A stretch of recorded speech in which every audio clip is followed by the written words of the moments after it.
ଆଜି ସକାଳୁ ସକାଳୁ ପରିବା ସବୁ କାଟିକି ନେଇଯାଇଥିଲି କାହିଁକିନା ମୋତେ ବନେଇବାର ଥିଲା କିଛି ଚୁଡ଼ା ଉପମା। ତ ଚୁଡ଼ାକୁ ଏଠି ଧୋଇକି ନେଇଯାଇଛି, ତାକୁ ଗୋଟେ ଥାଳିରେ ଖେଳି ଦେଇଥିଲି। ତ ଏଇଠି ଦେଖନ୍ତୁ ଫାଇନାଲି ବନିଯାଇଛି ଚୁଡ଼ା ଉପମା।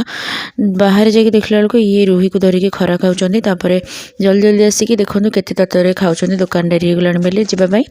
ତ ସିଏ ଗଲା ପରେ ମୁଁ ଏଠି ମୋର ପରିବା ସବୁ କାଟିକି ନେଇଯାଇଛି ଡାଲମା ବନେଇବା ପାଇଁ। ତାପରେ ଆଜି ଟିକେ ଭଜା କରିବାର ଥିଲା, ଗଛରୁ ମାମା ଭଣ୍ଡା ପାରିକି ଆଣିଥିଲେ। ଦେଖିଲା ବେଳକୁ ଭଣ୍ଡା ଟିକେ ଅଡ଼କଡ଼ିଆ ହେଇକି ବାଛି ଯାଇଥିଲା, ତାକୁ ବିନ୍ ଭଣ୍ଡା ଆଳୁ ପକେଇକି ଭାଜି ଦେଇଥିଲି। ତାପରେ ଶାଗ ଭଜା କରିବାର ଥିଲା, ଏଠି ଭେଣ୍ଡି ଆଉ ପିଆଜ ପକେଇ ଶାଗ ଭାଜି ଦେଇଥିଲି। ତାପରେ ସେତେବେଳୁ ଆମ ରୋଷେଇ ସୋଚରୁ ଆସି ଯାଇଥିଲେ ଘରକୁ ପିଠା କାରିଗର। ତ ପିଠା କାରିଗର ଆସିକି ଏଠି ପିଠା ବନାଉଛନ୍ତି। ଆଜି ଆମର ଗୁଡ଼ ଆଉ ଚିନିର ଆରିସା ବନେଇବାର ଅଛି। ତ ସକାଳୁ ସକାଳୁ ଆମେ ସବୁ ଚୁନା ରେଡ଼ି କରିଦେଇଥିଲୁ, ଦିଦି ଆଉ ମାମା ସବୁ ଚୁନା ବାଟିକି ରେଡ଼ି କରିଦେଇଥିଲେ।